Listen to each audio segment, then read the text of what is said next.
Hello friends, welcome to my channel. आज मी तुम्हाला दाखवणार आहे फ्लॉवर आणि बटाट्याची एकदम झटपट बनणारी भाजी। त्याचबरोबर टिफिनसाठी एकदम परफेक्ट अशी भाजी आहे। त्यामुळे रेसिपी कुठेही स्किप न करता पूर्ण रेसिपी नक्की बघा। फ्लॉवर बटाट्याची भाजी बनवण्यासाठी एका पॅन मध्ये इथे मी 2 चमचे तेल तापत ठेवलं। तेल तापल्यानंतर मी ह्याच्यामध्ये 1 छोटा चमचा राई, 1 छोटा चमचा जिरं, तसेच थोडे कढीपत्त्याचे तुकडे टाकले।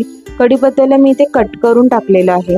राई, जिरा, कढीपत्ता 1 मिनिट मीडियम फ्लेम वरती व्यवस्थित परतून झाल्यानंतर पॅन मध्ये एक बारीक चिरलेला कांदा टाकून कांद्याला 1 मिनिट मी परतून घेतले। मग या कांद्यामध्ये इथे मी चिमूटभर हिंग टाकलेले आहे। हिंग टोटली ऑप्शनल आहे, टाकायचे आहे तर टाका, अदरवाइज स्किप करा।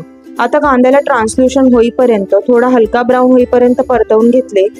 मग कांद्यामध्ये एक बारीक चिरलेला टोमॅटो टाकला आणि 1 ते 2 मिनिटे कांदा टोमॅटोला व्यवस्थितपणे मी इथे परतवून घेतलेला आहे। सर्व प्रोसेस इथे मी मीडियम फ्लेम वरतीच केली होती।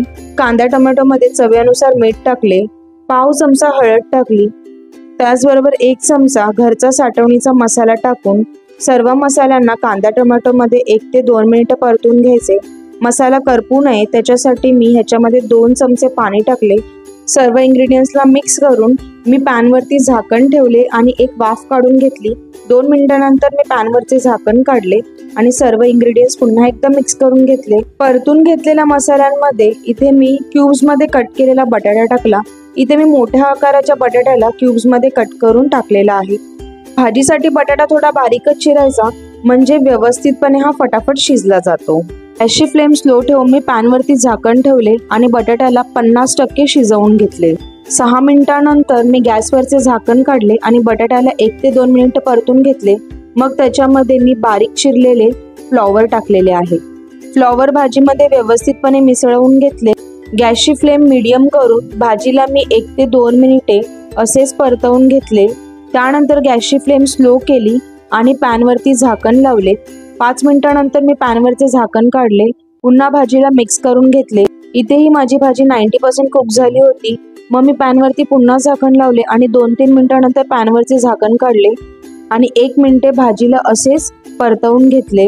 ही फ्लॉवर बटाट्याची भाजी मी वाफेवरती शिजवली होती आणि एकदम उत्तम प्रकारे शिजली होती। तर तयार भाजीवरती थोडं चॉप कोरिएंडर म्हणजेच कोथिंबीर टाकली आणि व्यवस्थितपणे भाजीमध्ये ही कोथिंबीर मिक्स करून घेतली आणि मग मी ही भाजी गरमागरम सर्व केली।